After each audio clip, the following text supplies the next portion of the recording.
Yeah, so I'm just going to briefly explain about spray guns before we do any spraying.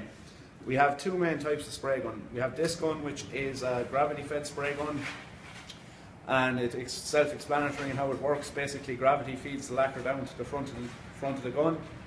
The three main things that you need to know about the workings of this gun is basically you have this here, this nozzle here, which controls the width of the fan. The fan is what comes out the front of the gun and how wide it comes out.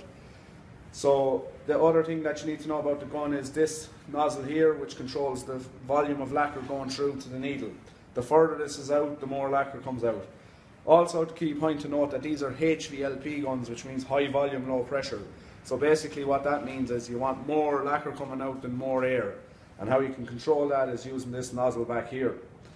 As you can see, the gun isn't that presentable at the minute, but basically I know for a fact I keep the workings inside clean, and that's the important thing about spray guns, that you have all your workings inside clean. So if I just take out the needle, you can see that there's no build up or gunk on the needle, and that's what's key.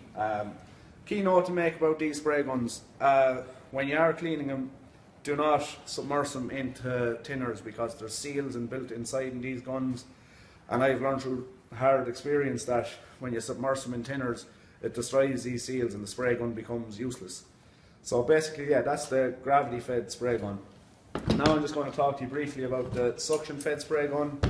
Basically, this needs air to dry the lacquer. So basically, you see here the tube, and it fills the pot, and then you just clip it back on the top. So that's the main difference with gravity and a suction fed. Other than that, the key principles are the same. Basically, here you have your nozzle to adjust the width of the fan, your nozzle back here to adjust the volume, and then this nozzle here for the volume and the pressure. So basically, yeah, that's briefly spray guns explained. Just a point I forgot to add throughout that video: the size of the compressor really does make a difference, as it helps to keep the airflow consistent. As you can see on the right, you can see a small 25 litre compressor, which would be perfectly fine for spraying small objects like our projects. But when it comes to 8x2 or 8x4 panels, you really need a big compressor like on the left, which is a 200 litre compressor. Just like to take this opportunity to thank you for watching this video.